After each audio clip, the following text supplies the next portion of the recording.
Let's move now and give you an idea, viewers, about what exactly the crisis in IndiGo is all about. Now, it has to do with the old rules which exist, and these old rules are back now versus the new rules. We'll change the points when I give, when I sort of indicate, because I want to explain this a little bit. According to the new rules, and remember these new rules have been held in abeyance, the regulator felt that as a result of fatigue among pilots, there was a need to restrict FDTL or flight duty time limitations, and therefore pilots would be given 48 hours of consecutive rest, so 2 days off essentially, as opposed to the existing system where there's 36 hours off which is given. Let's go to the next point, which tells you about what the new rules were proposing.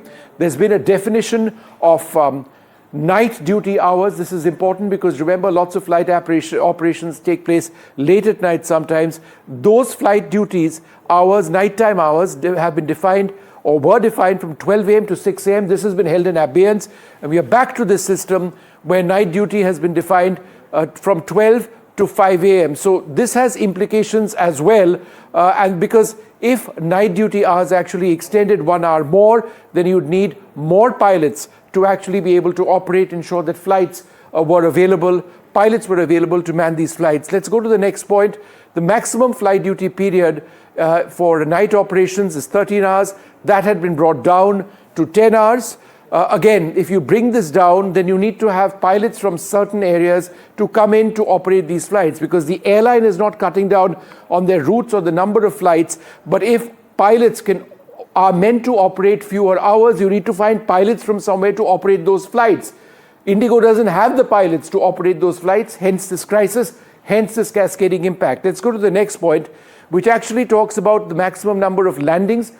The present system is 6. What was proposed was maximum night landings up to 2. So therefore, if a pilot was to do only 2 night landings in the name of safety, right, then where would the other night landings happen, or who would do them? You would need more pilots. Does IndiGo have those pilots? No, they don't have those pilots. So we are back now to the old system. The old system says that there doesn't need to be a fatigue risk management system. That's not mandatory. Whereas the new one, which was a very progressive rule, said that there must be a fatigue risk management system. Reporting of fatigue was in fact mandatory.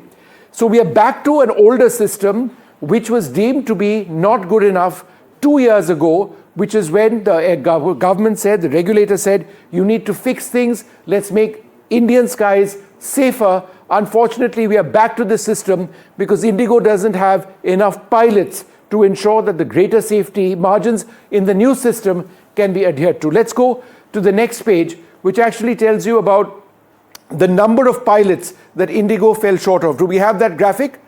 Okay, so let's bring that graphic up in a little while from now, because that's actually the main point in all of this. It all boils down to the number of pilots. IndiGo is more than 1,000 pilots short, more than 1,000 pilots short of the situation. If you add these all up together, the statistics as per the Director General of Civil Aviation, this is the shortage of IndiGo. We'll stay on this page for a moment. 935 pilots in command. They needed 935 more captains of aircraft to meet the new regulations. They were that short, and 205 first officers. Well more than 1,000 pilots, which they required to meet that. Now, they don't have those pilots. Pilots are a really rare commodity. They need to be trained up, they need to be accepted, and then given these jobs and operated. It's not easy. The airline, it appears, was growing faster than its ability to get pilots on board.